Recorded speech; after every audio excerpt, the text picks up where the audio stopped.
හරි. හැමෝටම ආයුබෝවන්. අපි 9 ශ්‍රේණියේ ආදරණීය දූ දරුවනි වල හැමෝම අපි ආදරෙන් පිළිගන්නවා.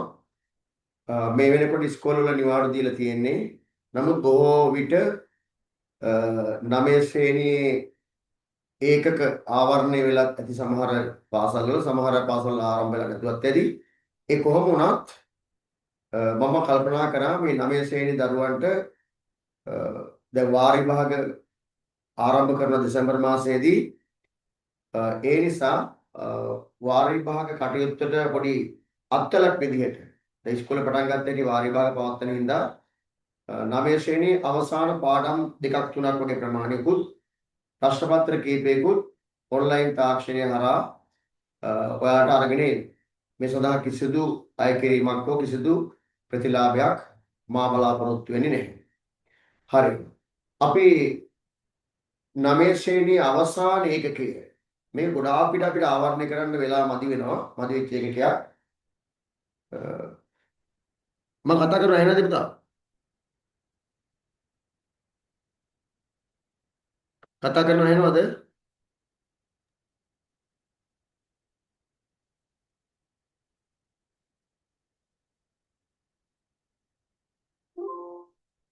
පුතා මම කතා කරනවා එහෙම නේද? ඔව් සර්. හරි. හරි. ඒ නිසා අපි ඉස්සල්ලාම අපි ආරම්භ කරමු ස්වභාවික සම්පත් තිරසර භාවිත ඒකකය.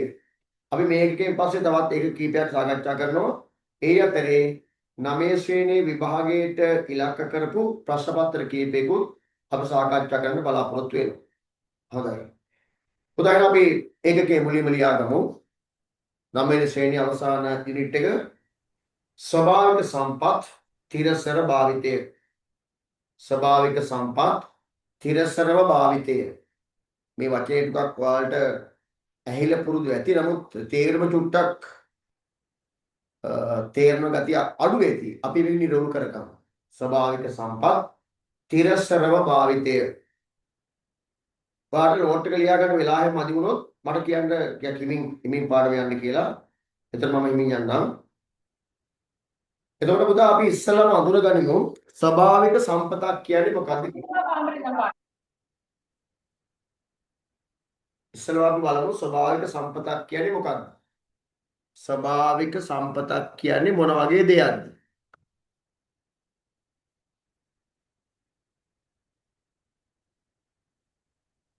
හරි. ස්වභාවික සම්පතක් කියන්නේ මොන වගේ දෙයක්ද? මේ බලන්න. මම මේ බෝඩ් එකේ දාලා තියෙන සටහන වලට පැහැදිලිව පේනවා ඇති. කීපයක් උදාහරණ කීපයක් මම ගන්නවා. මේ තියෙන නිවසේ තියෙන ද්‍රව්‍ය දෙකක් හිතන්නකෝ. මේ තියෙන බිත්තිය. මේ තියෙන ඔයාලා පාවිච්චි කරන පොත්. බිත්තිය සහ පොත්. හරි. එතකොට බිත්තිය හදන්න ගන්න දේවල් මොනවද? ගෙදර තියෙන බිත්තිය හදන්න ගන්න දේවල් මොනවද? ගඩොල්. ඔව් අන්න හරියට. බිත්තිය හදන්න ගන්න එක දෙයක් තමයි ගඩොල්. very good. බිත්තිය හදන්න ගන්න ගඩොල්. තව මොනවද ගන්නෙ? සිමෙන්ති. සිමෙන්ති.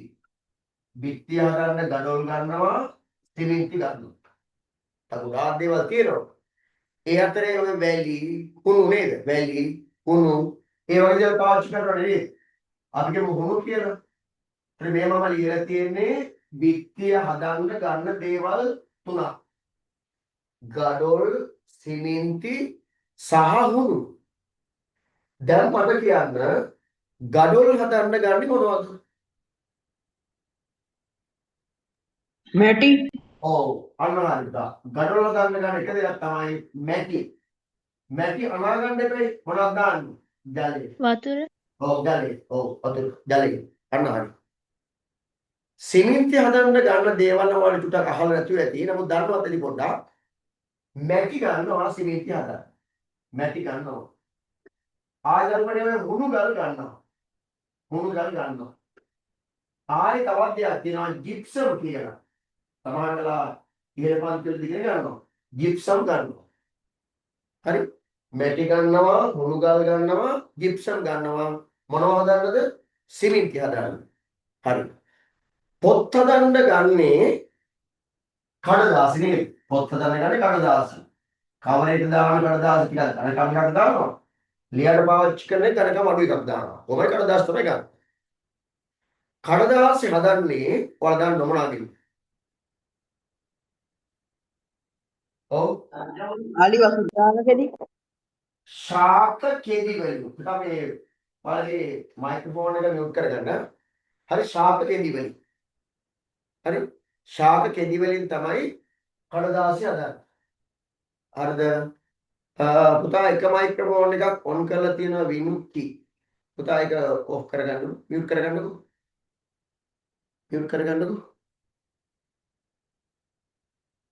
හරි? නැත්නම් ඔයාගේ සද්දේ එනවා අනිත් අයට.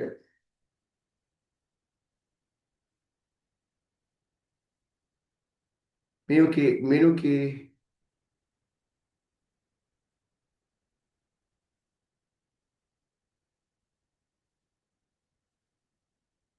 හරි අපි මේ දෙක අරගෙන කතාවක් කරමුකෝ බලන්න මේ බලන්න එතකොට සිමෙන්ති හදන්න ගන්න දේවල් ටික හදලා තියෙන්නේ මෙන්න මේ ද්‍රව්‍ය වලින් කඩදාසි හදන්නේ ශාක කෙදි වලින් දැන් මට කියන්න මෙන්න මේ පැත්තේ මේ තියෙන ද්‍රව්‍ය ටික බලන්නකෝ මැටි ජලය හුණුගල් ජිප්සම් ශාක කෙදි මෙන්න මේ කියන දේවල් හදන්න මිනිස් මේවා නිර්මාණය කරන්න මිනිස් ක්‍රියාකාරකම් වුමනාද නැද්ද?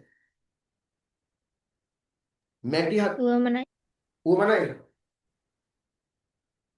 පුතා මැටි හදන්න අපිට පුළුවන්ද? බෑ. හුරුගල් හදන්න බෑ. එතකොට ජිප්සම් හදන්න බෑ. අපිට බෑ. හරි? ශාකෙරි හදන්න අපිට බෑ. ඒ කියන්නේ පුතා මෙන්න මේ ලියලා තියෙන ද්‍රව්‍ය ලැයිස්තුව මේ බලන්න. මෙන්න මේ ලියලා තියෙන ද්‍රව්‍ය ලැයිස්තුව හැදිලා තියෙන්නේ මිනිස් ක්‍රියාකාරකම් වලින් තොරව. මෙන්න මේ ද්‍රව්‍ය ටික හැදිලා තියෙන්නේ මිනිස් ක්‍රියාකාරකම් වලින් තොරව. මිනිස් ක්‍රියාකාරකම් වලින් තොරව. මිනිස් ක්‍රියාකාරකම් වලින් තොරව. එතකොට මිනිස් ක්‍රියාකාරකම් වලින් තොරව කියන්නේ මේවා හැදිලා තියෙන්නේ කොහොමද? ස්වභාවික මිනිස් ක්‍රියාකාරකම් වලින් තොරව ස්වභාවිකව සෑදී. මෙන්න මේ වගේ මිනිස් ක්‍රියාකාරකමකින් තොරව බලපෑමකින් නැතුව ස්වභාවික ක්‍රියාකාරකම් වලින් යම් දෙයක් නිර්මාණය වෙනවා නම් දරුවනේ අන්න ඒවට අපි කියනවා මොනවා කියලාද? ස්වභාවික සම්පත් කියලා. පරකට දෙයක් නේද නාය. මොනවද? මිනිස් ක්‍රියාකාරකම් වලින් බලපෑමකින් තොරව ස්වභාවික ක්‍රියාකාරකම් වලින් යම් දෙයක් හැදෙනවා නම් නිපද වෙනවා නම් අන්න ඒවට පොදුවේ අපි කියනවා මොනවා කියලාද? ස්වභාවික ද්‍රව්‍ය. පුතා පැහැදිලි නේද? පැහැදිලි නේද? පැහැදිලිද? හරි. તો ස්වභාවික සම්පතක් කියන්නේ මොකද්ද? මිනිස් ක්‍රියාකාරකම් වල බලපෑමක් නැතුව ස්වභාවික ක්‍රියාකාරකම් වලින් යම් කිසි දෙයක් හැදෙනවා නම් අන්න ඒවට අපි කියනවා නිපද වෙනවා නම් ඒවට කියන්නේ ස්වභාවික සම්පත්. ස්වභාවික සම්පත් කියලා. හරි? ලියන්න. පුතා අනුමාත්‍රකාවක් ලියන්න. ස්වභාවික සම්පත් යනු ස්වභාවික සම්පත් යනු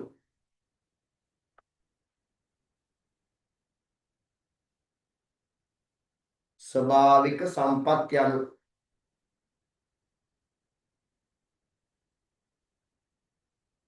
ස්වභාවික සම්පත් යනු හරි දැන් පුතා ටක් ගාලා ඉක්මනින් මේ chart එක ගහගන්න ඉක්මනින් ගොඩාක් වේගෙන් ගහන්න නිවසේ ඇති දේ කියලා ලියලා ඒවා සෑදීම යොදා ගන්නා දේ කියලා ලියලා මූලික වූ ද්‍රව්‍ය කියලා ලියලා මේ ටික ටක් ගාලා ගහගන්න නෝ පොතේ පුතා ඉක්මනට න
හරිද පුතා?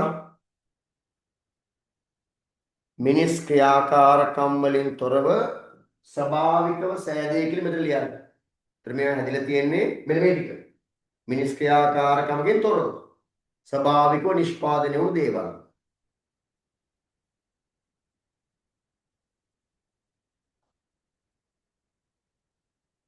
හරිනේ?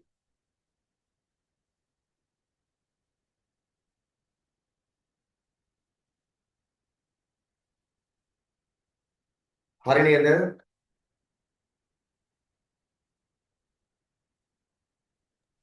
හරි සර්.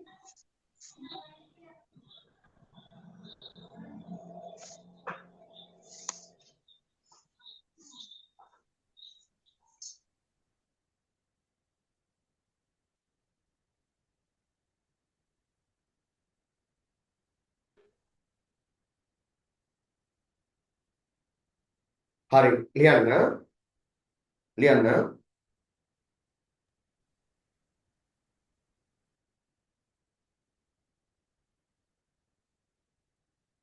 යටි ලියන්න පුතා. ස්වභාවික සම්පත් යනු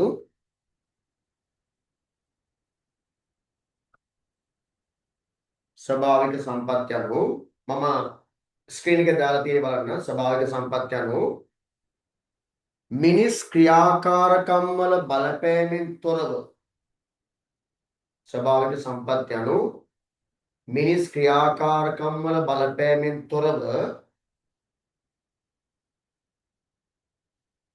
ස්වාභාවික ක්‍රියාකාරීත්වයේ තුලින්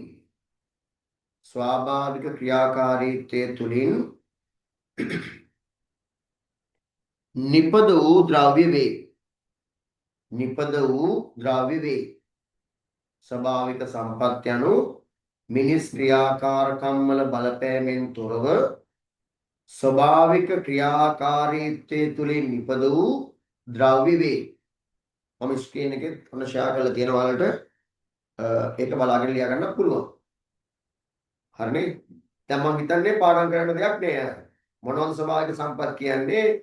මිනිහාගේ ක්‍රියාකාරීත්වයෙන් බලපෑමක් නැතුව හැබැයි ස්වභාවික ක්‍රියාකාරීත්වයෙන් යම් දෙයක් නිපද වෙනවා නම් අන්නේවට පුතා කියනවා ස්වභාවික සම්පත් කියලා. උදාහරණ ලියන්න. ජලය, khනිජ හා පාෂාණ, ශාක, ඊට අමතරව දැව. දැන් කෙනෙක් හිතන්න පුළුවන් ශාකයි දැව එක වගේ නේ කියලා නෑ. ශාක කපලා කොටස් කරපුවම තමයි දැව වඩපත් වෙන්නේ. හරි ශාක සහ දැව. ශාක වලින් තමයි දැව හදාගන්නේ. හැබැයි ඒක වර්ග දෙකක්. ශාක සහ දැව. හරිනේ? උදාහරණ ජලය, khනිජ, පාෂාණ, ශාක, දැව. හරිනේ? හරිද? හරිද වැඩේ? හරිනේ? right. එතකොට දරුවනේ මේ බලන්න. මොකක්ද එතකොට මේ ස්වභාවික සම්පත් වල තිරසර භාවිතය කියන්නේ මොකක්ද? ඒක තමයි වටිනාම දේ. අපි මේ ස්වභාවික සම්පත් ඕනතරම් භාවිතා කරන්නේ නැද්ද? අද හිතන්නකෝ ජලය උද අද දවසේ කී පාරක් භාවිතා කරා. දැන් ඒවල් විතර ඉන්නකොට ජලය කොච්චර පාවිච්චි කරා. හා? දැන් මේක නානවා ඇති, ආශෝධන ඇති කොච්චර පාවිච්චි කරනවා. ඊට පස්සේ ශාක කොටස් කොච්චර පාවිච්චි කරනවා. khනිජාපාෂාණ මිනිස්සු කොච්චර භාවිතා කරනවා. හැබැයි මේ ස්වභාවික සම්පත් අපි පරිභෝජනය කරන නොකරන එක නෙවෙයි තිරසර භාවිතකේ පාවිච්චි කරන්න ඕන. නැත්නම් අපිට ජීවත් වෙන්න දෙයක් නැහැ නේද? හැබැයි ස්වභාවික සම්පත් භාවිතා කරනකොට අපි අනාගත පරම්පරාවටද භාවිතා කරන්න අවස්ථාව දෙන්න ඕන. අපි හිතන්න ඕන. ස්වභාවික සම්පත් අනාගත පරපුරටද භාවිතා කරන්න අවස්ථාව දෙන්න ඕන. හැබැයි එහෙම කියලා අපි ස්වභාවික සම්පත් අපි පරිභෝජනය නොකර හිටියොත් අපි මැරෙලා යනවා. ඒ කවුරු තීරණය කරනවා අනාගත පරම්පරාවට ඉදිරි කිරීම සඳහා ස්වභාවික සම්පතක් විදිහට ජලයක් මම බොන්නේ නේ. ආයි බොන්නේ නේ. ඒතර මොකද වෙන්නේ? අපි මැරෙලා යනවා. එහෙනම් ස්වභාවික සම්පත් අපි පරිභෝජනය කරනවා. හැබැයි කොහොමද අනාගත පරපුරටද භාවිතා කරන්න අවස්ථාව සලසා දෙමින් අපි ස්වභාවික සම්පත් පරිභෝජනය කරනවා. අන්න දරුවනේ මෙන්න මේකට මොකද්ද ස්වභාවික සම්පත් අනාගත පරපුරටද භාවිතා කිරීමට අවස්ථාව සලසා දීමට අපි කියනවා ස්වභාවික සම්පත්වල තිරසර භාවිතය කියලා. පැහැදිලිනේ? ස්වභාවික සම්පතක් කියන්නේ මිනිස් ක්‍රියාකාරීත්වයෙන් තොරව ස්වාභාවික ක්‍රියාකාරීත්වයෙන් හැදෙන ද්‍රව්‍ය වලට කියන්නේ ස්වභාවික සම්පත්. මේ ස්වභාවික සම්පත් අනාගත පරම්පරාවටද භාවිතා කරන්න අවස්ථාව සලසා දීමට අපි කියන්නේ ස්වභාවික සම්පත් තිරසර භාවිතය කියලා. හරි? චූටි මාතෘකාවක් ලියන්න. ස්වභාවික සම්පත් තිරසර භාවිතේ යනු කියලා. ස්වභාවික සම්පත් තිරසර භාවිතේ යනු. ස්වභාවික සම්පත් තිරසර භාවිතේ යනු. ස්වභාවික සම්පත් තිරසර භාවිතේ යනු.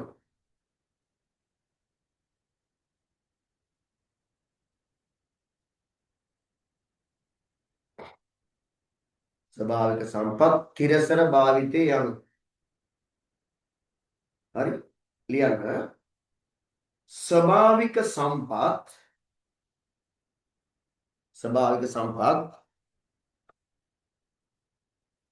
අනාගත පරපුරටද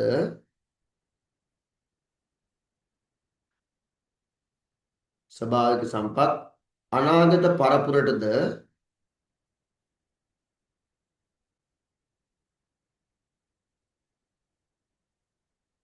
භාවිතා කිරීමට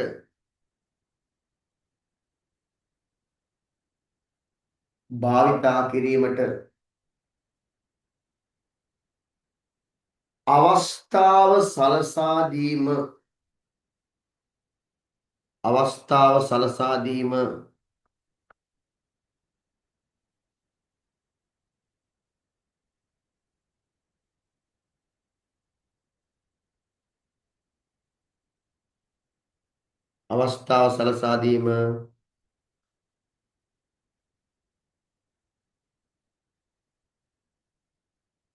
ස්වභාවික සම්පත්වල තිරසර භාවිතය නම් වේ. ස්වභාවික සම්පත්වල තිරසර භාවිතය නම් වේ. ස්වභාවික සම්පත්වල තිරසර භාවිතය නම් වේ. ස්වභාවික සම්පත්වල තිරසර භාවිතය නම් වේ.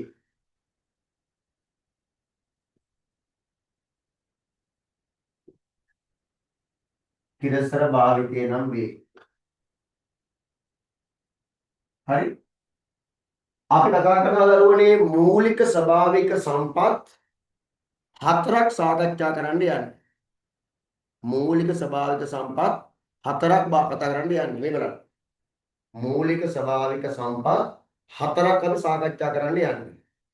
පළවෙනි ස්වභාවික සම්පතේදී අපි සාකච්ඡා කරනවා එක ජලය පිළිබඳව. එක ජලය. දෙවෙනි එක අපි කතා කරනවා පුතා අංක 2 khනිජ හා පාෂාණ. khනිජ හා පාෂාණ මේ අපි සාකච්ඡා කරන දෙවෙනි ස්වභාවික සම්පත. තුන්වෙනි එක සාකච්ඡා කරනවා ශාක. අපි සාකච්ඡා කරන්න යන මූලික ස්වභාවික සම්පත් හතර. තුන. හතර දැව. මෙන්න මේ ස්වභාවික සම්පත් හතර අපි මේ යුනිට් එකේදී මේ එකකේදී සාකච්ඡා කරන්න යන්නේ. හරිනේ? ලියන්න. මූලික ස්වභාවික සම්පත් කියලා ලියලා 1 ජලය 2 khනිජ හා පාෂාණ 3 ශාක 4 දැව ලියන්න. මූලික ස්වභාවික සම්පත් 1 ජලය 2 khනිජ හා පාෂාණ 3 ශාක 4 දැව.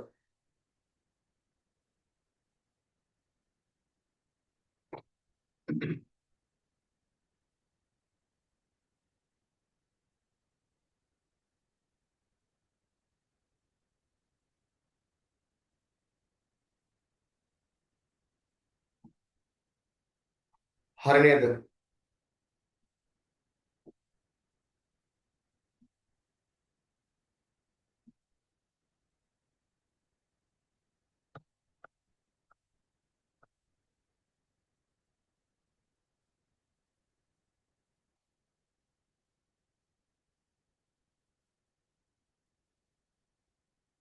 හරිද පුතා?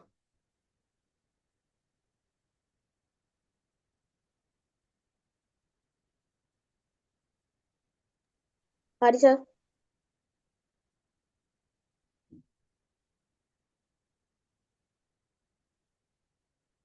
හරිද දරුවනේ?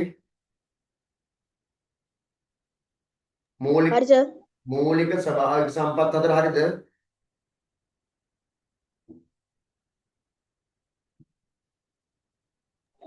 හරි සර්.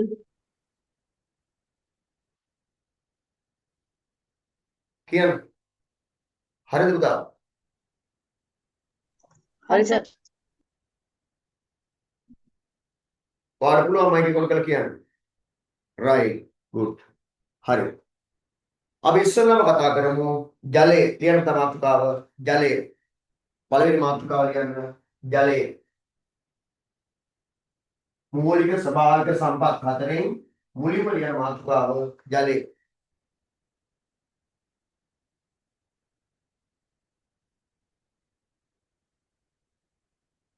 හරිනේ? හරිනේ right. මෙන්න මේක තේරුම් ගන්න. මේ අපි ජීවත් වෙන පෘථුවියේ තියෙන වැදගත්ම පෘථුවියේ තියෙන වැදගත්ම ස්වභාවික සම්පත් වලින් එකක් තමයි ජලය.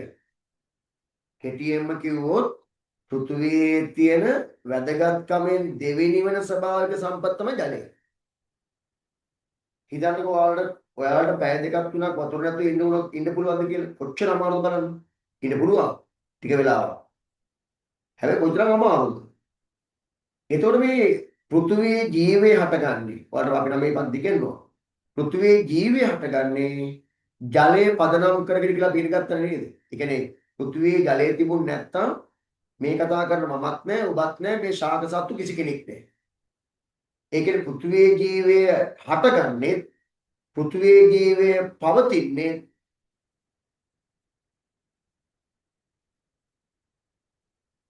හරි පෘථුවියේ ජීවය පවතින්නේ කවුරු පදනම් කරගෙනද? ජලය පදනම් කරගෙන.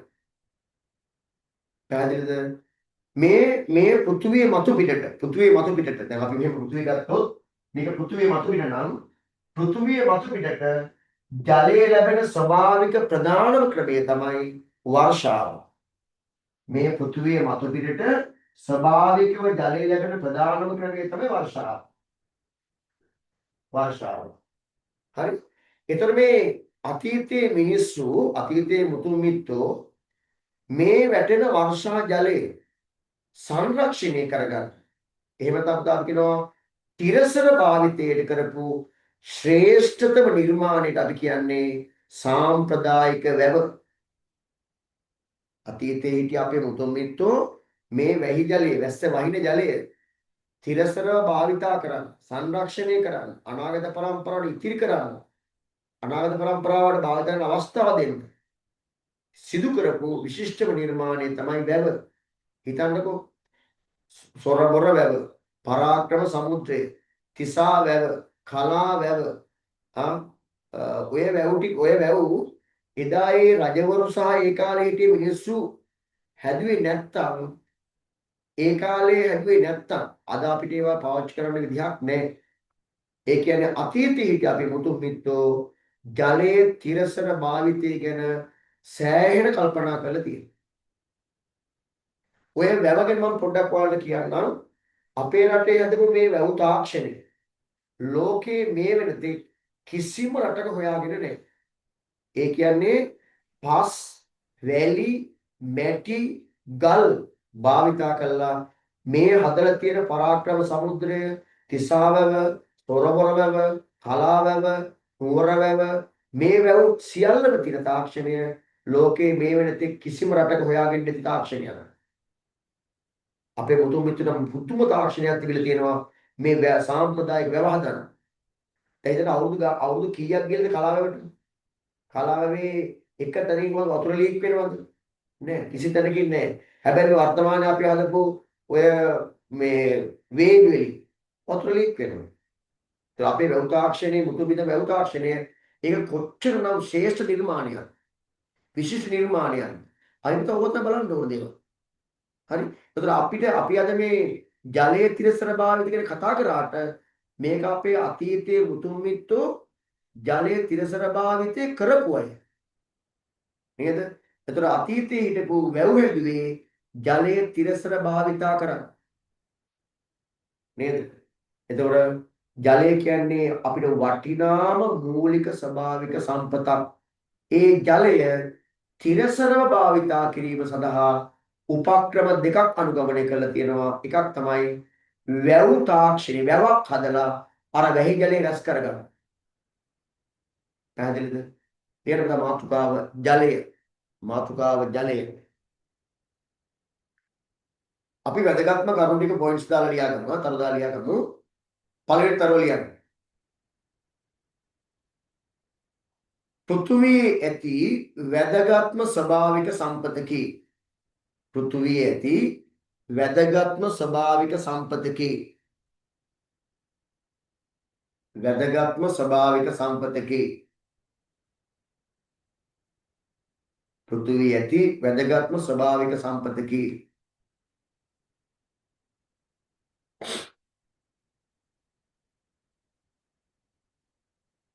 හරි. ඊළඟ තරුව ජීවයේ පවතින්නේ ජලය පදනම් කරගෙනයි. ජීවයේ පවතින්නේ ජලය පදනම් කරගෙනයි.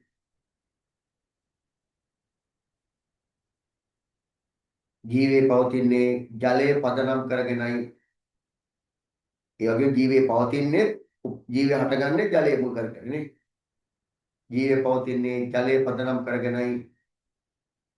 තරුදාල ලියන්න තරුදාලා ඊළඟ තරුව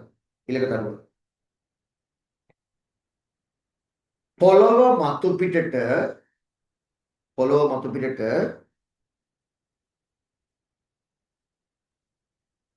ස්වභාවිකව ජලය ලැබෙන ප්‍රධානම ක්‍රමය. පොළොව මතු පිටට ස්වභාවිකව ජලය ලැබෙන ප්‍රධානම ක්‍රමය වර්ෂාවයි. පොළොව මතු පිටට ජලය ලැබෙන පොළොව මතු පිටට ස්වභාවිකව ජලය ලැබෙන ප්‍රධානම ක්‍රමය වර්ෂාවයි.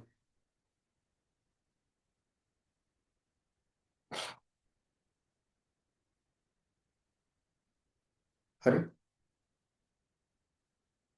ඊළඟ තරදාල යන ජලයේ තිරසර භාවිතයේ සඳහා ජලයේ තිරසර භාවිතයේ සඳහා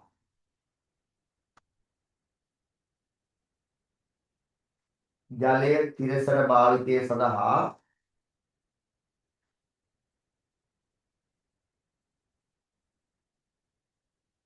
ජලයේ තිරසර භාවිතය සඳහා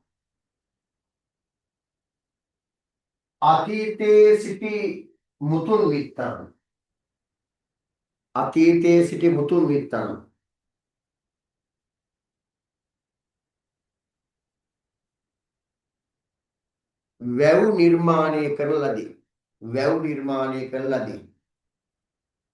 වැව් නිර්මාණය කරන ලදී.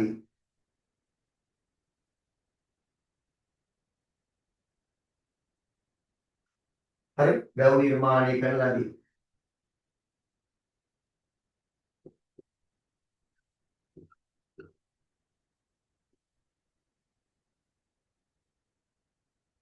හරි. අපි ජලයක් අනාගත පරම්පරාවට ඉතිරි කරමින් භාවිතා කරන්න ඕන. ඒකට කියන්නේ ජලයේ තිරසර භාවිතය කියලා.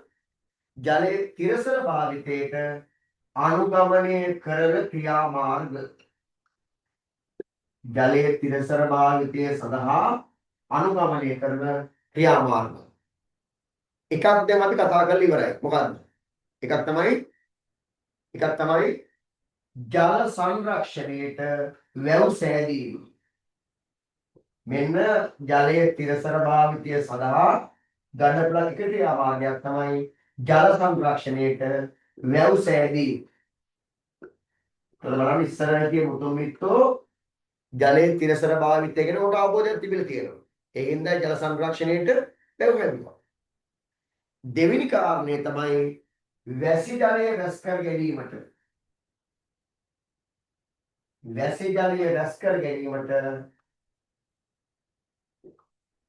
උපක්‍රම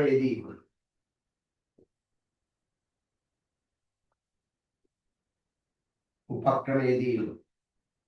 වර්තමානයේ ගත්තොත් වැසි ජල ටැංකි ඒවත් ජලයේ තිරසන බාධක කරන ක්‍රියාමාර්ග. ඒ වතන් වැසි ජලය රැස් කර ප්‍රයෝජනයට ගැනීම කියලා කියනවා. ප්‍රයෝජනයට ගැනීම.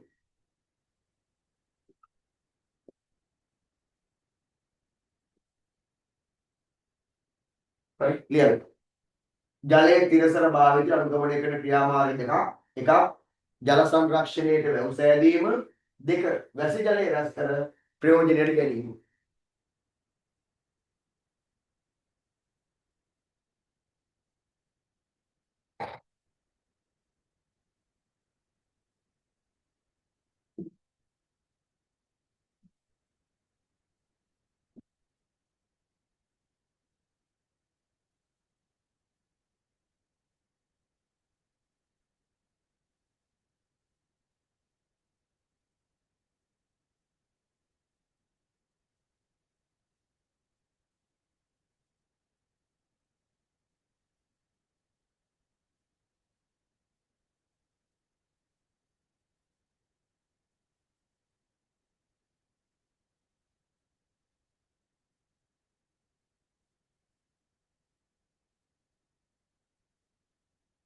හරි දරුවනේ.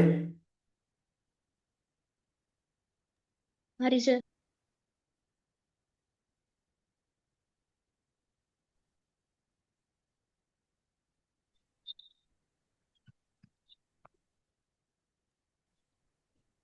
පුතා හරිද?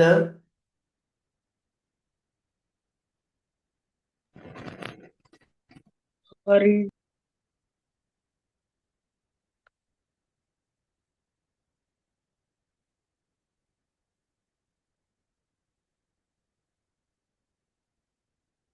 පුතා හරිද?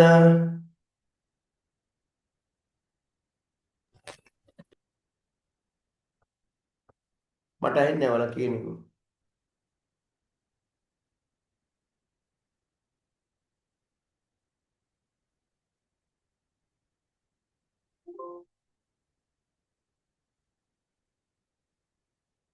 පුතා වැඩ ඉවරද? ලියාගත්ත ඉවරද?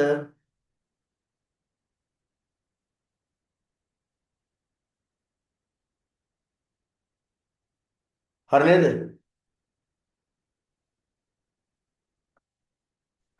හරි සර්. right පුතා අන්න දෙන්න පොඩි ප්‍රතිචාරයක් දෙන්න ඕනේ. නැත්නම් මම මකලා දානවා. හරි good. දැන් පුතා මෙහෙමයි අහගන්න. දැන් හරි පුතා right. හරි. දැන් එතකොට මේ බලන්න. දැන් මේ බලන්න. එතකොට අතීතයේ හිටිය හරි පුතා. අතීතයේ හිටිය මිනිස්සු ජලයේ තිරසර භාවිතය හදපු නිර්මාණයක් නේ වැව කියන්නේ. අපි බලමු වැවේක තියෙන මූලික අංග මොනවද කියලා. සාම්ප්‍රදායික වැවක තියෙන මූලික අංග. මම ඔයාලට ෂෙයා කරනවා මේ වැවක මූලික කොටස් ටික පොඩ්ඩක් බලන්න. මම හිතන්නේ ෂෙයා කරනවා. ඔව්. හරි? දැන් බලන්න. සාමාන්‍යයෙන් දැන් ඔකේ දාලා තියෙන බලන්න ලංකාවේ දැනට කුඩා වැව් 12000 ලොකු කුඩා වැව් 12000ක් විතර තියෙනවා. දැන් විශාල ප්‍රමාණයක්. වැවක තියෙන ප්‍රධානම කොටස් ටික බලන්න. වැවක් හදලා තියෙන්නේ වැවක් හරි ඇලක් වැවක් හදලා තියෙන්නේ එක්කෝ ගඟක්. හරි. ඒ අනිත් කොට බලන්න. ගඟක් හරි ඇලක් හරි ඔයක් හරි කඳුරක් හරි. ඒක වතුර ගලාගෙන කොටසක්. කොහොම ගලාගෙන ඉද්දී ඒ වතුර රැස් කරගන්න වැව් බැම්මක් නිර්මාණය කරනවා. කොහොම වැව් බැම්මක් හදනවා. වැව් බැම්ම කොහොම හදනවා? හරි. ඔන්න ඉතින් කැතට කරනවා. හරි. වැව් බැම්මක් හදනවා.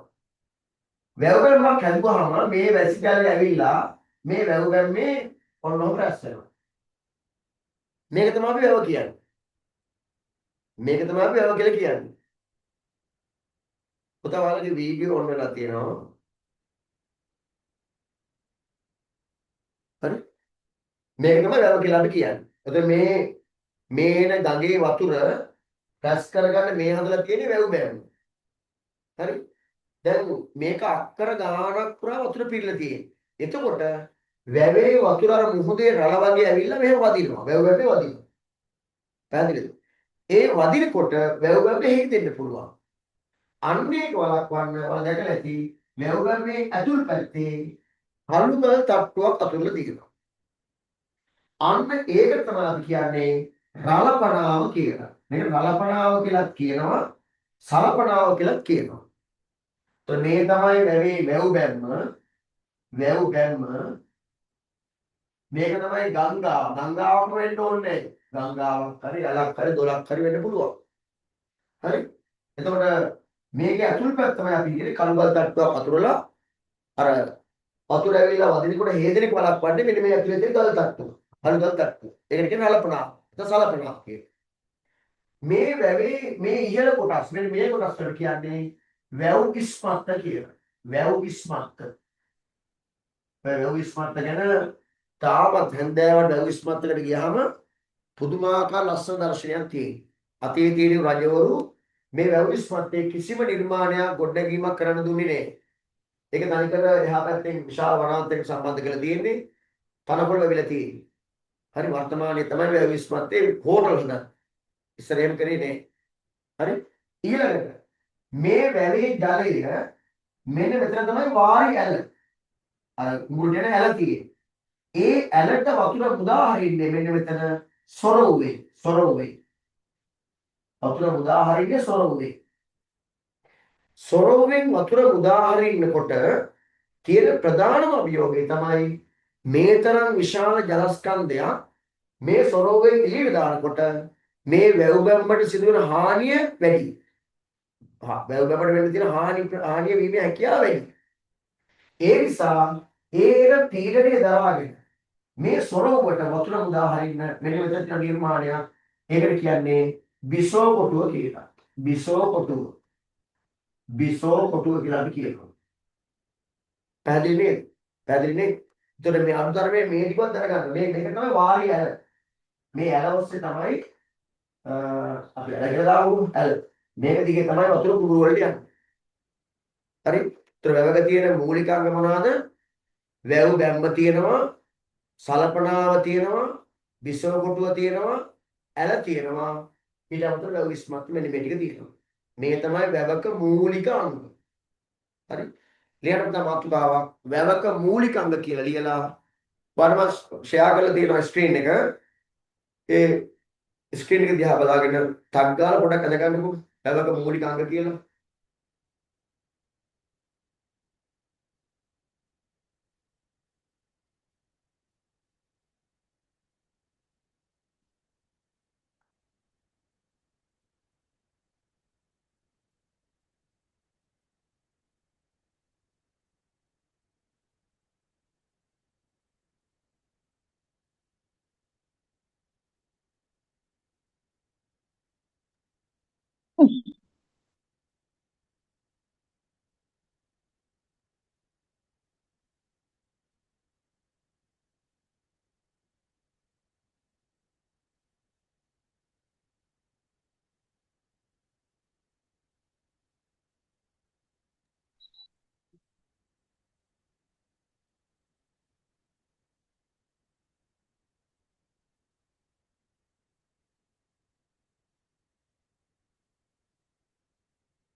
ඉවර නම් පොඩි සිග්නල් එකක් දෙන්න.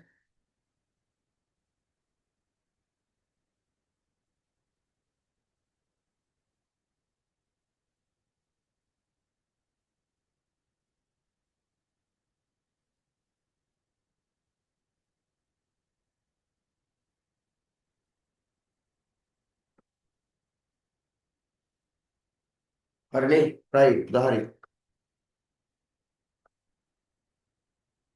රයිට් එන්න. බරවට එන්න. එතකොට මෙවේ තියෙන මම හිතන මූලික අංග ටික වලද ගත්තා. මේ ගංගාවක්, වැව් බැම්මක්, වැව් ඉස්මත්ත, බිසෝකොටුව මේ තියෙන්නේ. බිසෝකොටුවෙන් තමයි වතුර මුදා හරින්නේ. කොහෙද? සොරවු හරහා වාරි ඇලට. මේක ඇතුළේ තමයි සලපණාව. ඔන්න තමයි වැවේ මූලික අංග. ඒතර ඇයි වැවක් හැදුවේ? අතීතයේ හිටිය මිනිස්සු ජලය තිරසර භාවිතය සඳහා. හරිනේ? රයිට්. ඔන්න පුතා ජලය නිමයි. ඔන්න පළවෙනි ස්වභාවික සම්පත විදියට ජලය අපි අවසන් කරනවා. අංක 2 ලියන්න. khනිජ හා පාෂාණ. khනිජ හා පාෂාණ දෙවෙනි ස්වභාවික සම්පත. khනිජ හා පාෂාණ.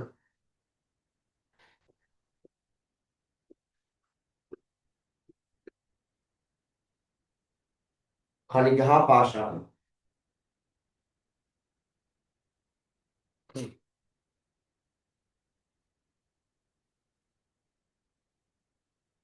හරි? අපි බලමු khනිජයක් කියන්නේ මොකක්ද කියලා මුලින්ම. මේ බලන්න. මුලින්ම අපි බලමු khනිජයක් කියන්නේ මොකක්ද? මට ඉස්සෙල්ලාම කියන්න khනිජය ඉස්සෙල්ලාම කල්පනා කරන්න khනිජයක් කියන එක ස්වභාවිකව හම් වෙන දෙයක්ද කෘතිමව ලැබෙන දෙයක්ද? කෘතිමව නිර්මාණය කරන දෙයක්ද? ඈ? දැන් ලංකාවේ ස්වභාවිකව ඈ ස්වභාවිකව ස්වභාවික හැදෙන එක. දැන් උදාහරණ මිනිරන් අහලා තියෙන දැන් හුරු කරගෙන මම කියන්නේ මිනිරන්, ඉල්මනයිට්, තිරුවානා, සර්කෝන්, ඇපටයිට්, සිලිකා, ෆෙල්ස්පා නේ ඔය තමයි ලංකාවේ වුණ khනිජ වර්ග. එතකොට මේවා අපිට හම්බෙන්නේ පුතා පළවෙනි කාරණේ තමයි ස්වභාවිකව. එහෙනම් පළවෙනි කාරණේ තමයි khනිජ කියන වර්ගය අපිට හමු වෙන්නේ ස්වභාවිකව. ස්වභාවිකව. එහෙනම් ඔන්න පළවෙනි කාරණේ ස්වභාවිකව හමු වෙයි. ස්වභාවික නිපදෙන දෙයක්. පැහැදිලිද? ඊළඟ කාරණේ තමයි khනිජයක් හැදිලා තියෙන ද්‍රව්‍ය තියෙනවනේ. ඒ khනිජය හැදිලා ද්‍රව්‍ය වර්ග තියෙනවනේ. ද්‍රව්‍ය වර්ග විවිධයි. විවිධ ද්‍රව්‍ය වර්ග තියෙනවා. ඒ හැදෙන සංයුතිය khනිජයක් හැදිලා තියෙන සංයුතිය වෙනස් වෙන්නේ නැහැ, නිශ්චිතයි. ඒ හින්දා අපි කියනවා khනිජයක රසායනික සංයුතිය නිශ්චිතයි. රසායනික සංයුතිය නිශ්චිතයි. නිශ්චිත සංයුතිය වෙනස් වෙන්නේ නැහැ. හරි? khනිජයෙන් khනිජය වෙනස් වෙනවා. නමුත් ඒ khනිජීය සංයුතිය ඇතුලේ ඒක වෙනස් වෙන්නේ නැහැ. තුන්වෙනි කාරණේ තමයි ඒ khනිජයකට නියමිත ස්පටිකමේ හැඩයක් තියෙනවා. නියමිත ස්පටික හැඩයක් තියෙනවා. හරි නියමිත කැටයකට හැඩයක් තියෙනවා. එහෙනම් khනිජික ලක්ෂණයක් තමයි නියමිත ස්පටික හැඩයක් තිබීම. ස්පටික හැඩයක් තිබීම. හතරවෙනි කාරණා තමයි පුතා මේක ඉනෝගනික්. ඒ කියන්නේ අකාබනික ද්‍රව්‍යයක්. අකාබනික ද්‍රව්‍යයක්. ඉනෝගනික්. අකාබනික ද්‍රව්‍යයක්. මෙන්න පුතා khනිජයේ තොරතුරු. khනිජය කොහොමද අපිට හම්බෙන්නේ? ස්වභාවිකව හමු වන දෙයක්. රසායනික සංයුතිය නිශ්චිතයි. ඒ khනිජයේ කැටේට ස්පටිකමේ හැඩය නිශ්චිත හැඩයක් තියෙනවා. නියමිත හැඩයක් තියෙනවා.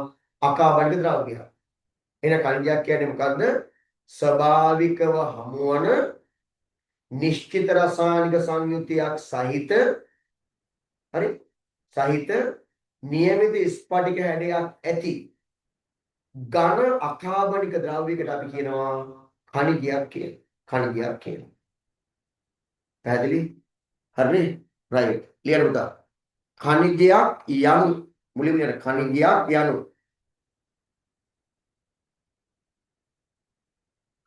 khනිජයක් යනු khනිජයක් යනු khනිජයක් යනු හරි ලියන්න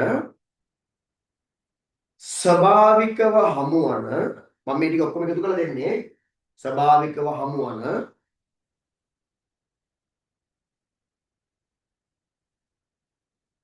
නිශ්චිත රසායනික සංයුතියක් සහිත ස්වභාවිකව හමුවන නිශ්චිත රසායනික සංයුතියක් සහිත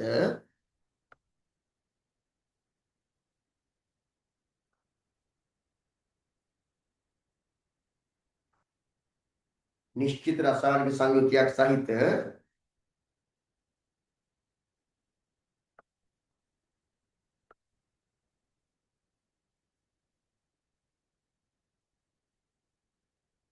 නිශ්චිත රසායනික සංයුතියක් සහිත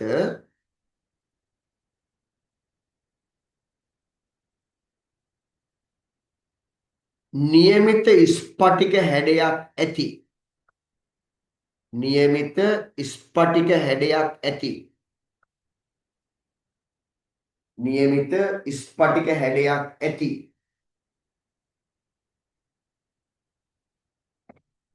නියමිත ස්පටික හැඩයක් ඇති නියමිත ස්පටික හැඩයක් ඇති අකාබනික ද්‍රව්‍යයකි අකාබනික ද්‍රව්‍යයකි අකාබනික ද්‍රව්‍යයකි අකාබනික ද්‍රව්‍යයකි අකාබනික ද්‍රව්‍යයකි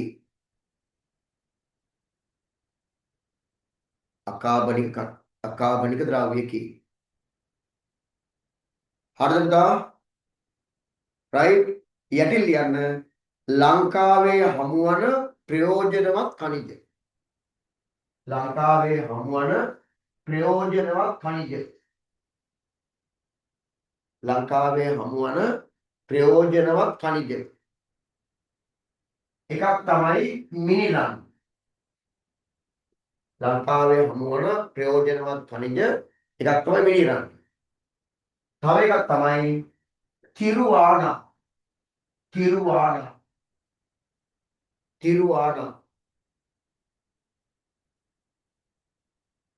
හරි තව එකක් තමයි තුන්වෙනි එක තමයි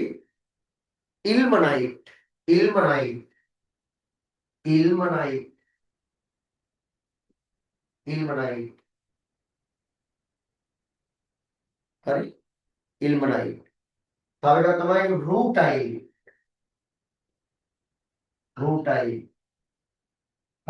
සර්කෝන් 6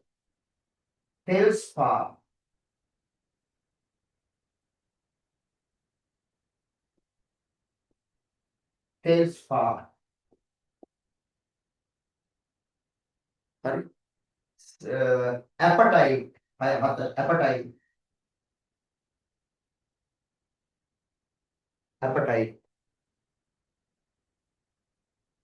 mana pelori pada silika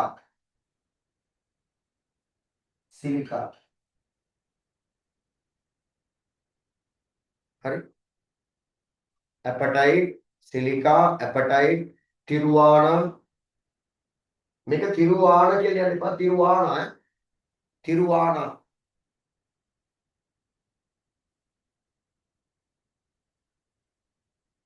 හරි මේ තමයි අපේ ලංකාවේ හමු වෙන khනිජ වර්ග මිනිරන් තිරුවානා ඉල්මනයිට් රූටයිල් සර්කෝන් ටෙල්ස්පා ඇපටයිට් Sir,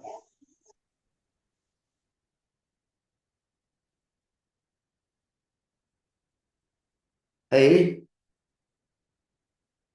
ආට පෙන්න අට සිලිකා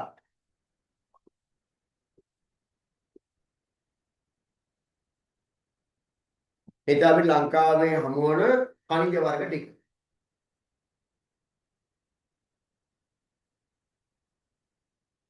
හරි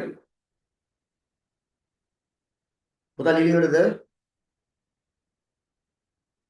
oh sir, දැන් ලියන්න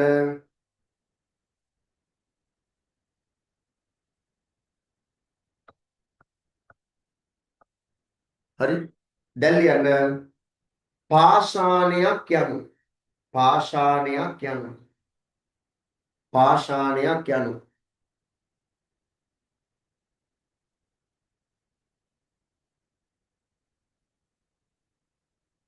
පාෂාණයක් යනු හරි පුතා පාෂාණයක් කියලා කියන්නේ මේ වගේ khනිජ කීපයක් එකතු වෙලා khනිජ සමූහයක එකතුවක් තමයි අපි පාෂාණයක් කියන්නේ හැබැයි සමහර පාෂාණ තියෙනවා ඒ පාෂාණය හැදිලා තියෙන්නේ තනි කණිකයකින්. උදාහරණයක් තමයි තිරුවාන සහ හුණුගල්. ඒවා හැදිලා තියෙන්නේ තනි කණිකයකින්. හරි. නමුත් සාමාන්‍යයෙන් අපි පාෂාණයක් කියලා අර්ථ දක්වන්නේ කණිජ සමූහයක එකතුවක්. ඒත් මතක කරන්න එපා මගේ රට, ඔබේ රට, මේ ලංකාව කියන රට खनिज හා පාෂාණ වලින් අතිශයින් පොහොසත් රටක්. ඇත්තටම අපේ රටේ තියෙන खनिज පාෂාණ ටික හරියට හඳුනාගෙන හරියට කළමනාකරණය කරගත්තොත් මේ රට ඒ ඔස්සේම ගොඩ දාන්න පුළුවන්. ඒ තරම් ස්වභාවිකව හමුවන खनिज හා පාෂාණ වලින් පොහොසත් රටක් මේ අපිට තියෙන්නේ. අපි ආරම්භ වෙන්න ඕනේ. අනාගතේ ඔයාලා තමයි මේ खनिज පාෂාණ හඳුනාගෙන ඒවා නිසි කළමනාකරණය කළ මේ රට ඉහළට ඔසවලා තබන්න වෙන්නේ ඔබට. ඒ නිසා තමයි අපි දැනුවත් කරන්නේ මේක. හරි? ලියන්න පුතා පාෂාණයක් යනු ඊළඟ මාතෘකාව පාෂාණයක් යනු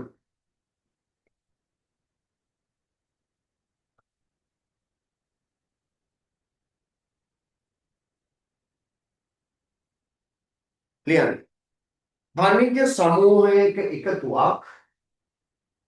खनिज समूहයක එකතුවක් खनिज समूहයක එකතුවක් පාෂාණයක් ලෙස හැදින්වේ. खनिज समूहයක එකතුවක් පාෂාණයක් ලෙස හැදින්වේ.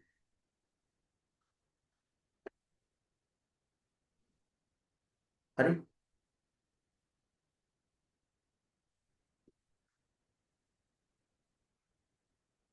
හරිනේ? උදාහරණ නයිස් ග්‍රැනයිට් හුණුගල් තිරුවාන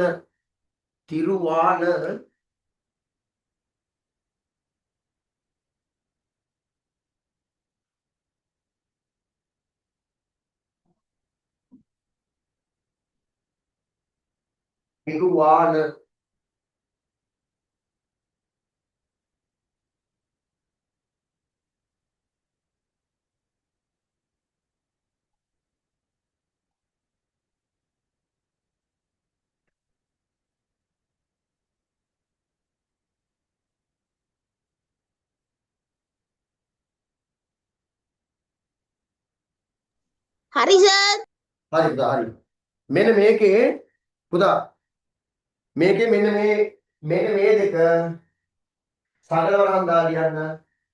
සරල වරහන් දාලා ලියන්න. ඒ දෙක විතරක් සරල දාලා ලියන්න. තනි කණිජයකින් නිර්මාණය වේ කියලා. තනි කණිජයකින් නිර්මාණය වේ.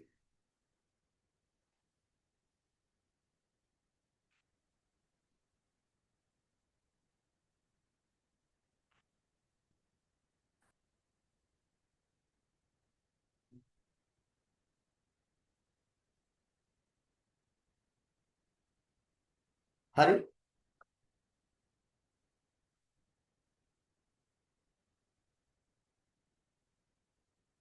හරිද පුතා?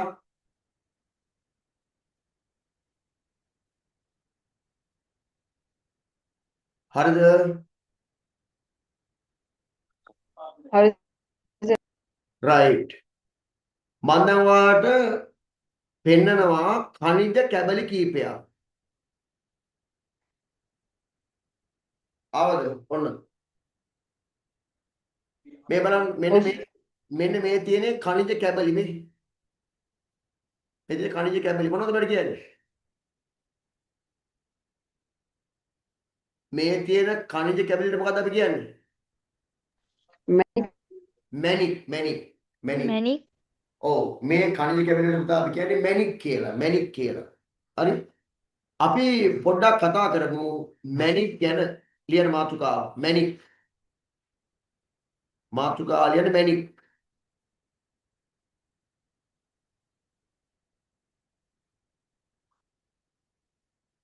මාතෘකාව මැණික්.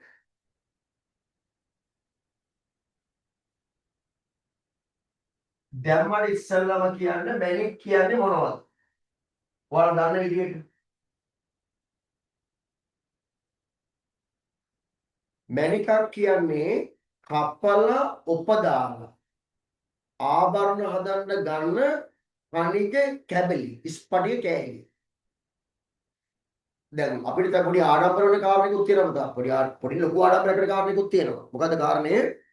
ලංකාව කියන්නේ මැණික් වර්ග 70ක් පමණ හමු වෙන දූපතක්. හිතන්නකෝ. අපි තාම මෙහෙම ඉන්නේ ඇයි කියලා හිතලා මේ ඉගෙන ගන්න ඉතිනේ. හා ලංකාව කියන්නේ මැණික් වර්ග 70ක් පමණ හමු වෙන දූපතක්. එතකොට බලන්න ඛනිජ වර්ග තියෙනවා, පාෂාණ තියෙනවා. ඒ අතරේ වටිනාම ඛනිජ ස්ෆටික වර්ග. මැණික් වර්ග 70ක් හමු වෙන රටක අපි ඉන්නේ. හා නේද? එතකොට ලංකාවේ මේ විශේෂ කාරණයක් තියෙනවා ලංකාවේ. කියන්නේ ලෝකයේ තියෙන උසස්ම මාදිලි. ඒ වගේම විශාලම ප්‍රමාණයේ ස්වභාවික වර්ණයක් සහිත නිල් මැණික් තියෙන එකම රට ලංකාව. ඒ නිසා තමයි ලංකාවේ ජාතික මාණික්‍ය විදිහට නම් කරලා තියෙන්නේ නිල් මැණික්. අපිට දැනෙන්න ඕනේ මේක අපේ රටේ ලෝකයේ තියෙන උසස්ම මාදිලියේ ඒ වගේ විශාල ප්‍රමාණයේ ස්වභාවික වර්ණයක් සහිත මේ නිල් මැණික් හමුවන එකම රට ලංකාව. ඒතර මෙච්චර ඛනිජ ස්පටික වලින් පෝෂිත රටක් අපි. නේද? හරි. ඊට පුතා මාතුකාව මැණික් ලියන්න. මැණික් කපා උපදැමීමෙන් පසු ලියන්න කපා උපදැමීමෙන් පසු කපා උපදැමීමෙන් පසු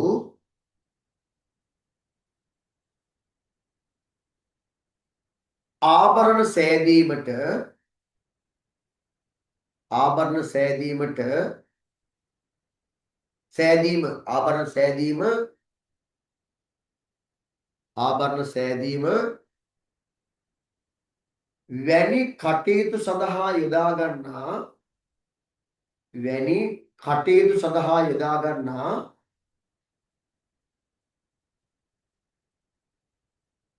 වැනි කටයුතු සඳහා යොදා ගන්නා खनिज स्फटिक खनिज स्फटिक කැබලි වේ खनिज स्फटिक කැබලි වේ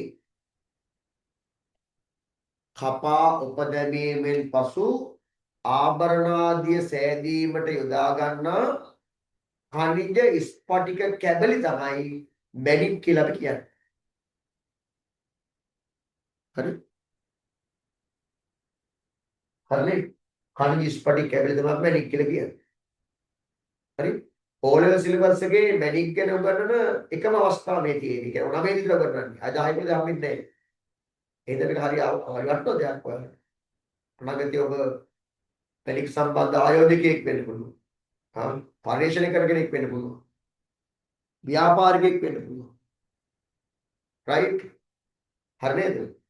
පුතා මෙන්න මේවා තරු දාලා ලියන්න. පළවෙනි තරුව. පළවෙනි තරුව.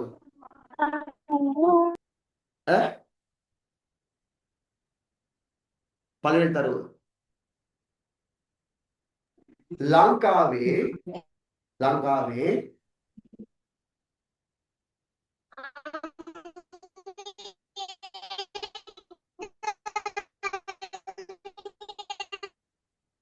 ලංකාවේ මැණික් වර්ග 70ක් පමණ හමු වේ. ලංකාවේ මැණික් වර්ග 70ක් පමණ හමු වේ.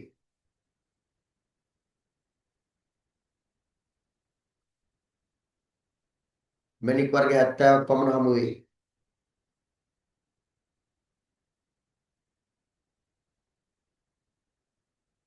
හරි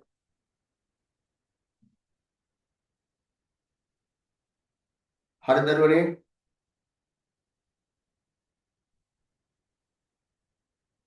හරි ඊළඟ තරුව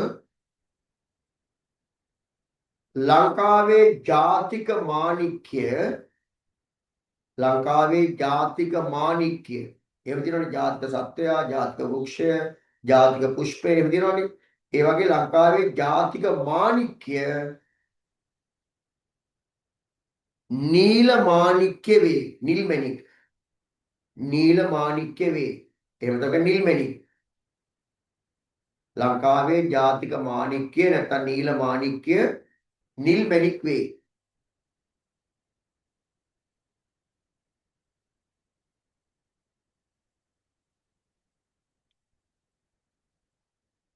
හරි.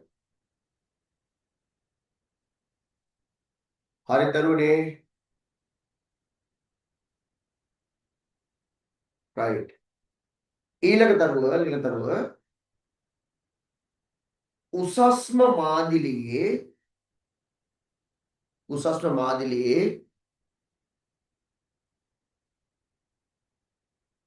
විශාලම ප්‍රමාණයේ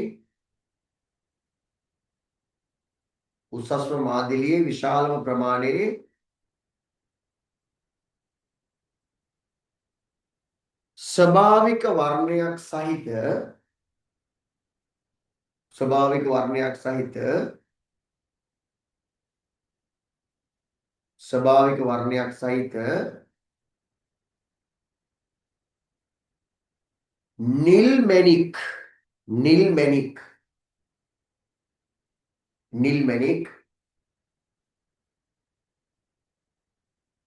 වෙළඳපළට සපයන එකම රට ලංකාවයි. නිල්මණික් වෙළඳපළ සපයන එකම රට ලංකාවයි.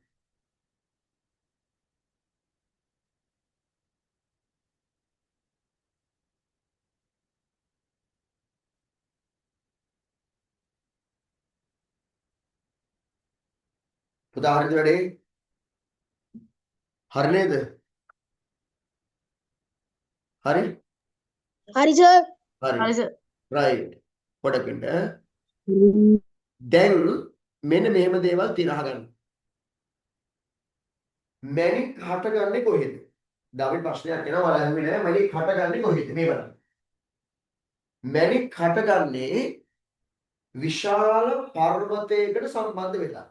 දැන් මේක උදාහරණයක් ගන්නකො. මේක විශාල පර්වතයක් කියන්නේ. මේක විශාල පර්වතයක්. මේක විශාල පර්වතයක්. මේ පර්වතයේ පස් තට්ටුව මේ පහළ තියෙන ජලාශයක්. ඔන්න. කොහොමද? නොදේ.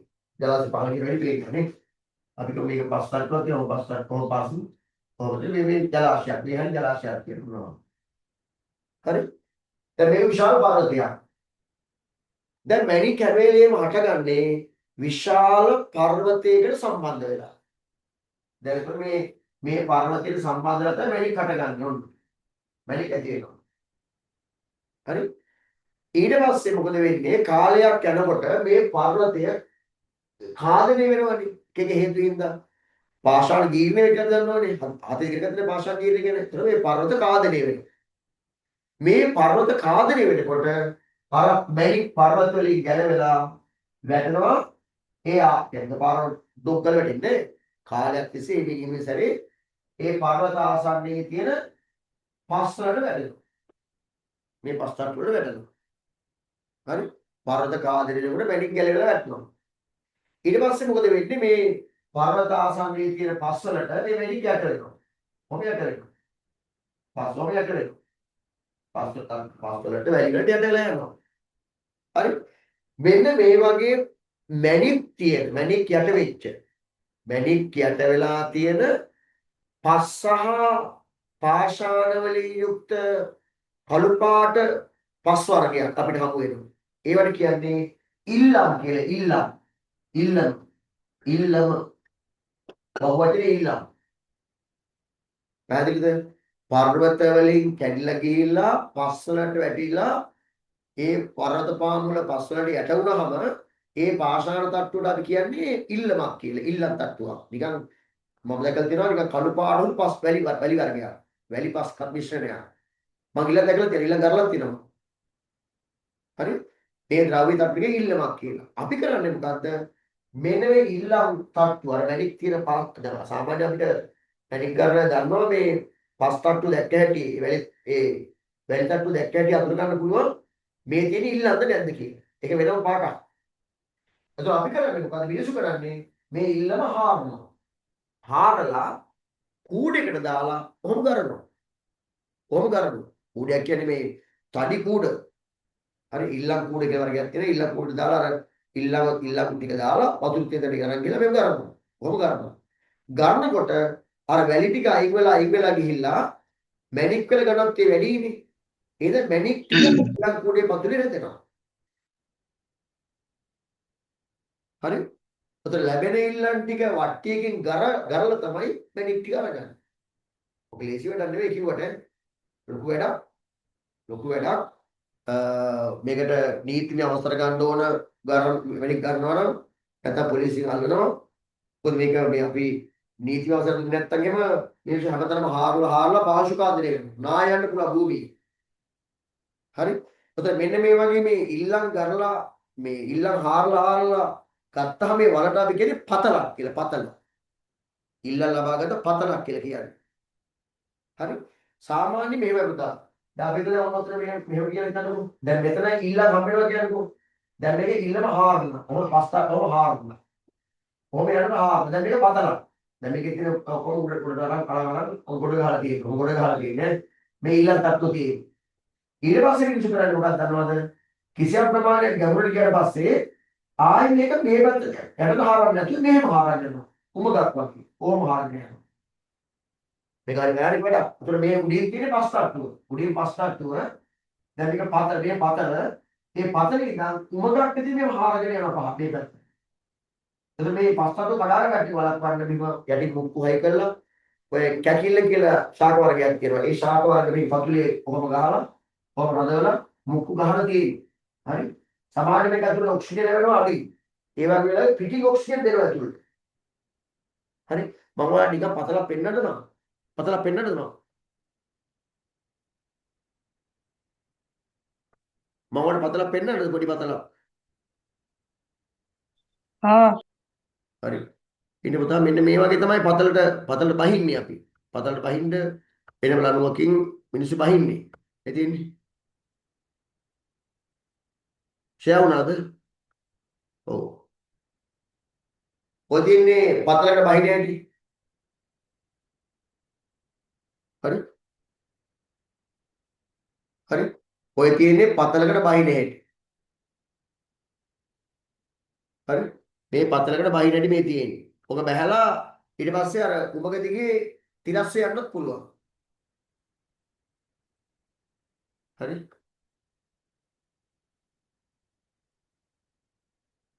right? clear. දැන් මේක මම දෙන එක ලියන්නේ මේ පහට ඉතල ගහලා ලියන්නද මෙහෙම. හරි? මෙහෙම ලියන්න. මෙහෙම ලියන්න. මෙහෙම ලියන්න ඉස්සෙල්ලා උඩින් මැණික්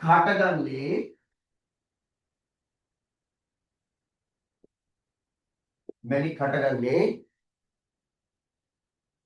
විශාල පර්වත වලට සම්බන්ධවයි.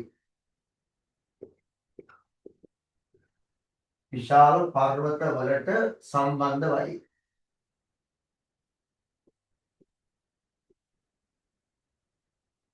විශාල පර්වත වලට සම්බන්ධවයි.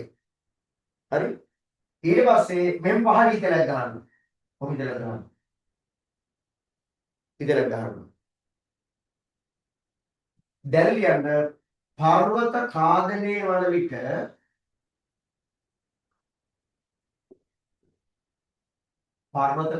වන විට මැණික් ගැලවී යයි. මැණික් ගැලවී යයි.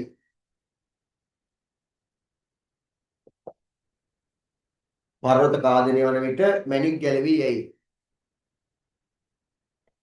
දැන් මම ලියන්නේ ඔයාලා ලියන්න මම කියද්දි දායක ලියන්න. මේ පාඩ පහ ලියන්නේ. ඒක ලේසි ක්‍රියාවලියක් වගේ නේ. ඒතකොට මැණික් හටගන්නේ විශාල පර්වත වල සම්බන්ධවයි. දෙවෙනි එක පර්වත ඛාදනය වන විට මැණික් ගැලවී යයි. හරි? උදාහරණ මේ දක්වාවද?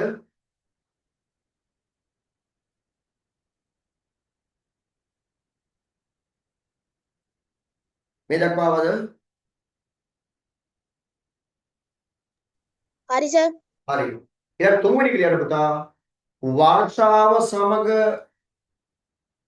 පස්සේදී වර්ෂාව සමග පස්සේදී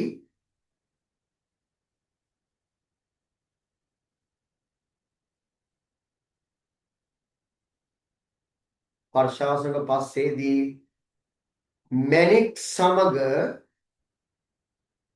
මැණික් sorry වර්ෂාව සමග පස්සේදී මැණික් කඳු පාමුල පසට යට වේ. කඳු පාමුල පසට යට වේ. කඳු පාමුල පසට යට වේ.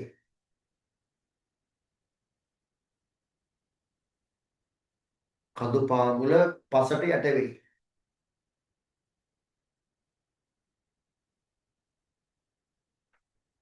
හරි. පසට යට වේ. එතකොට වරහණක් දාලා ලියන මේ වාක්‍ය ගැන වරහණක් දාලා ලියන්න ඒ වාක්‍ය ගැන වරහණක් දාලා ලියන්න මැණික් සහ වෙනත් පාෂාණ වලින් යුක්ත මැණික් සහ වෙනත් පාෂාණ වලින් යුක්ත මැණික් සහ වෙනත් පාෂාණ වලින් යුක්ත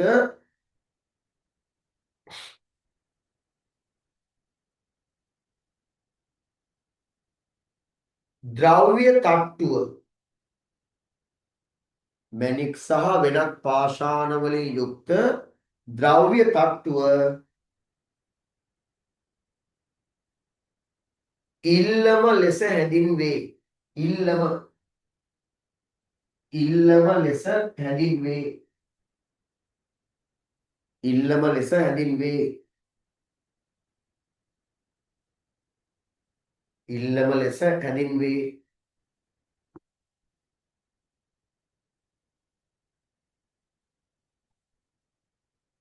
හරි right ඊට පස්සේ ආයෙත් පහළ කියලා ගන්න. ආයෙත් පහළ කියලා ගන්න.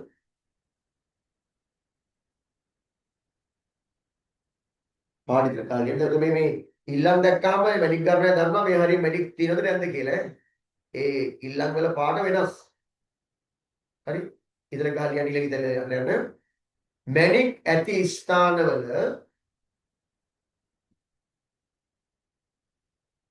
මැණික් ඇති ස්ථානවල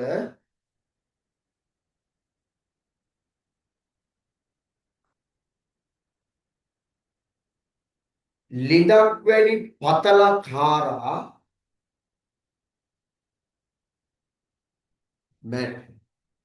මැණික් ඇති ස්ථානවල ලිඳක් වැනි පතලක් හාරනු ලැබේ. ලිඳක් වැනි පතලක් හාරනු ලැබේ.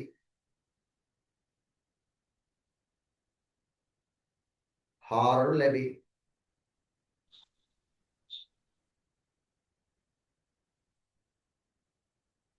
හාරනු ලැබේ. පතලේ සිට පොළවට සමාන්තරවද මෙන්න මම කිව්වේ මේ පතල මෙහෙම නම් පතලෙද පොළවට සමාන්තර මේ පොළවනේ මෙන්න මේ පොළවට සමාන්තර මේක පතල මේක සමාන්තර පතලේ සිට පොළවට සමාන්තරව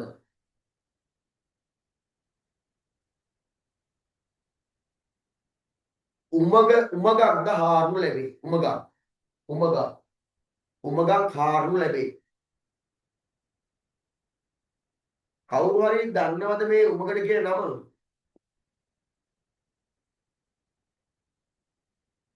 නෑනේ.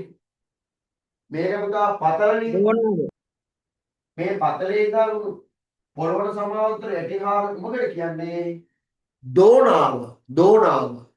උමගක් හාරනු ලැබේ. වරහන් ලියන්න දෝනාව කියලා කියන්නේ. තම ආරක්ෂිත කරන වැඩ. නැත්නම් මේක පහත් වුණොත් එම මිනිස්සු කොහෙද වෙනවා? දෝනාව.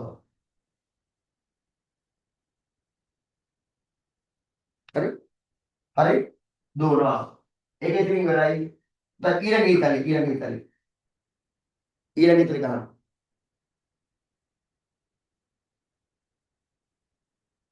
හරි. ඊට පස්සේ කරන්නේ අර ඉල්ලන් ටික හරි. ඉල්ලන් ටික ගරණ වට්ටියකට අපි ගැරුම් වට්ටිය කියලා කියන්නේ ගැරුම් වට්ටිය. ඔය ගලවදී පෙන්නන මේ වට්ටිය ගැරුම් වට්ටියකට දාලා හොඳ වතුර තියලා ගරනවා. ගරනකොට වැලි ටික ඝනත්වයෙන් අඩුයිනේ. වැලි ටික අයින් වෙලා යනවා. ඝනත්වය වැඩි මැණික් ටික ගැරුම් වට්ටියේ යට ඉතුරු වෙනවා. රසික කරනවා. හරි. ඊළඟ ඉතල ගන්න ලැබෙන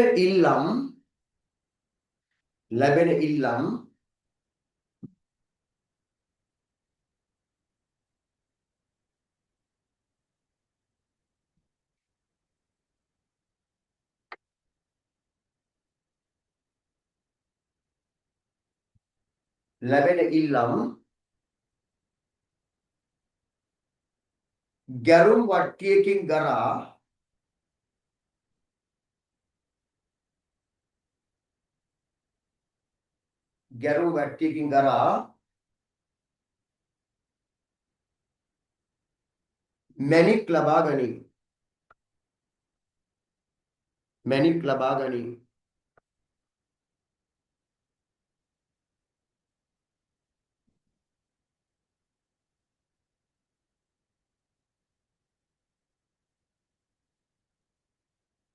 මැණික් ලබා ගනී.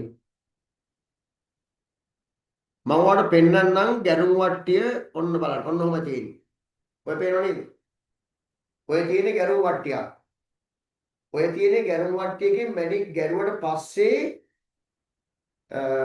අවසානයේ ඉතිරි වෙන වැලි ටික. මේ මැණික් මේ ගල් ගැට ටික. ඕව ASCII තමයි මැණික් තියෙන්නේ. හරි? ඕව ASCII මැණික් තියෙන්නේ. හරි නේද? හරි? හරි නේද?